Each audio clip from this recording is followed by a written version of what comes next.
জুলফিকার আলী হায়দারের পদত্যাগের দাবিতে খুলনার ছাত্র জনতা আন্দোলন করে আসছে। আমরা একাধিকবার আলটিমেটাম দিয়েছি। আমরা গত 4 দিন ধরে রাজপথে নামতেছি, কারোর কোনো সাড়া আমরা স্বরাষ্ট্র উপদেষ্টার দৃষ্টি আকর্ষণ করেছি। আমরা বারবার আইজিপি মহোদয়ের দৃষ্টি আকর্ষণ করেছি, তারা তো কোনো সাড়া দেনই নাই। বরং খুলনা শহরে যারা দেখভালের দায়িত্ব যাদের, খুলনার জেলা প্রশাসক মহোদয় থেকে শুরু করে খুলনায় যারা আছেন, তারা কেউ আমাদের সাথে কোনো যোগাযোগ করেন নাই, কেউ আমাদের আশ্বস্ত করেন নাই, কেউ আমাদের পাশে এসে 2টা কথা বলেন নাই। অথচ আমরা কোন পরিস্থিতির মধ্যে আছি আপনারা সবাই জানেন। আমরা মাননীয় প্রেস সচিবকে জানিয়েছি আজকের এই কর্মসূচি শেষ করে আমরা বাড়ি যেতে পারবো কিনা সেই নিরাপত্তা আমার এই শহরে নাই। প্রতিদিন একাধিক হত্যাকাণ্ডের ঘটনা ঘটতেছে। মাদক, সন্ত্রাস, চাঁদাবাজ, অস্ত্র, এইগুলা যেন এই শহরের প্রতিদিনকার নিয়মিত ঘটনা হয়ে গেছে। কেউ এগুলো সম্পর্কে কথা বলে খুবই স্বাভাবিক ঘটনা হিসাবে এইগুলা মানুষ নিচ্ছে। আমরা আজকে যখন জানতে পারলাম যে মাননীয় প্রধান উপদেষ্টার প্রেস সচিব মহোদয় এখানে এসেছে, তখন আমরা এখানে এসেছি। একটা ভুল বক্তব্য ছড়ানো হয়েছে যে আমরা প্রেস সচিব মহোদয়কে নাকি অবরুদ্ধ করে দিয়েছি। ভাই, আমরা কেন অবরুদ্ধ করব? প্রেস সচিব মহোদয় আমাদের খুলনার অতিথি, তিনি অনেক সংগ্রামী মানুষ, তিনি লড়াকু মানুষ। আমরা তাদেরকে খুলনায় সাধুবাদ জানিয়েছি, আমরা তাকে স্বাগতম জানিয়েছি। আমরা শুধু তার কাছে একটা অনুরোধ রেখেছি যে মাননীয় প্রেস সচিব মহোদয়, এই জুলাই অভ্যুত্থানে যারা শহীদ হয়েছে তাদের রক্তের উপর ভর করে আপনি এখানে এসেছেন।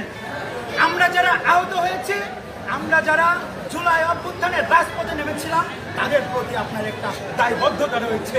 এই খুলনাবাসীর প্রতি আপনার একটা দায়বদ্ধতা রয়েছে। এই জন্যই আমরা আপনাকে জানাতে এসেছি যে গত 4 দিনে কেউ আমাদের কথা শুনে নাই। গত 4 দিনে আমরা যে রাজপথে ছিলাম, আপনারাই এই সাংবাদিক বিরুদ্ধে আপনারাই নিউজ করেছেন, জাতীয় মিডিয়ায় এসেছে, সেগুলা কি স্বরাষ্ট্র উপদেষ্টার দৃষ্টিগোচর হয় নাই? সেগুলা কি আইজিপি মহোদয়ের দৃষ্টিগোচর হয় নাই? তারা কেন কোনো রেসপন্স করে নাই? আমরা এটা প্রেস সচিব মহোদয়কে জানাতে এসেছিলাম। আমরা জানাতে এসেছিলাম দেশটা কিভাবে চলছে, যাদেরকে খুলনার জেলা প্রশাসকের দায়িত্বে বসানো হয়েছে, যাদেরকে বড় বড় জায়গায় বসানো হয়েছে, তারা কি শুধু দায় সারা কাজ করছে? তাদেরকে আমাদের প্রতি কোনো দায়বদ্ধতা নাই।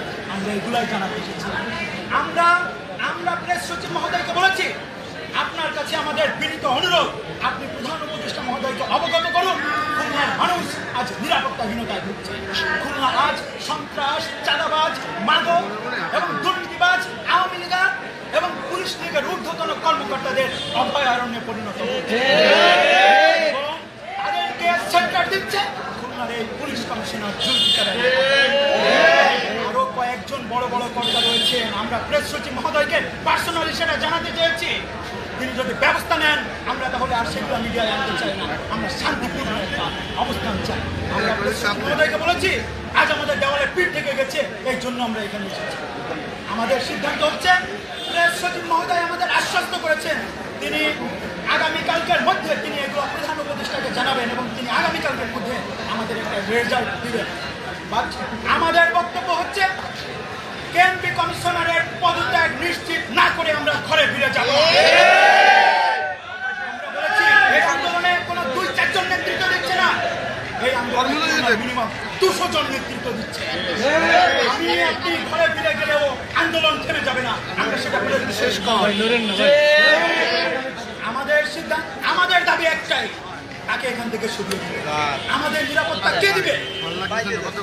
আমরা প্রেস সচিব মহোদয়কে বলেছি যে আপনি আমাদের অনতিবিলম্বে আপনি আগামীকালকের মধ্যেই আপনি আপনাদের সিদ্ধান্তটা জানিয়ে দেন। এবং প্রেস সচিব মহোদয় অত্যন্ত ধৈর্য সহকারে আমাদের কথা শুনেছেন এবং তিনি অত্যন্ত আন্তরিক ছিলেন, অত্যন্ত অমায়িকভাবে তিনি আমাদের সাথে কথা বলেছেন।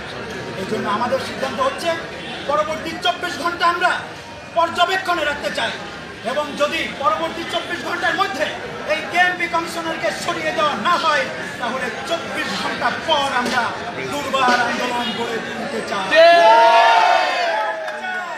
ডিসি সাউথ, ডিসি নর্থ, কেএনপির যে 8টা থানা, আপনাদের তো থাকার কোনো দরকার নাই, আপনারা তো নিরাপত্তা দিতে পারেন না, কি জন্য আপনাদের বসিয়ে বেতন দিব? আমরা 5 তারিখের পরে আমরা আরো ভালো নিরাপত্তা দিয়েছিলাম। তো আমরা বলতে চাই, বসিয়ে বসিয়ে আমরা আপনাদের বেতন দিতে চাই না। আমাদের এই কষ্টে অর্জিত টাকা দিয়ে আপনাদের বসে বসে আপনারা বেতন দিবেন, এটা আমরা হতে দিতে চাই না। যদি আগামী 24 ঘন্টার মধ্যে ব্যবস্থা না নেওয়া হয়, তাহলে আমরা 24 ঘন্টা পরে কঠোর কর্মসূচি ঘোষণা করব এবং কেএমপির 8টা থানা ঘেরাও হবে, ডিসি সাউথ ঘেরাও হবে, ডিসি নর্থ ঘেরাও হবে, কমিশনার ঘেরাও হবে, খুলনা অচল হবে।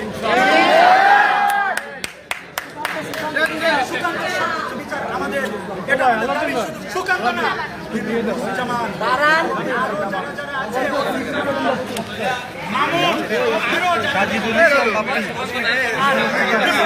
যারা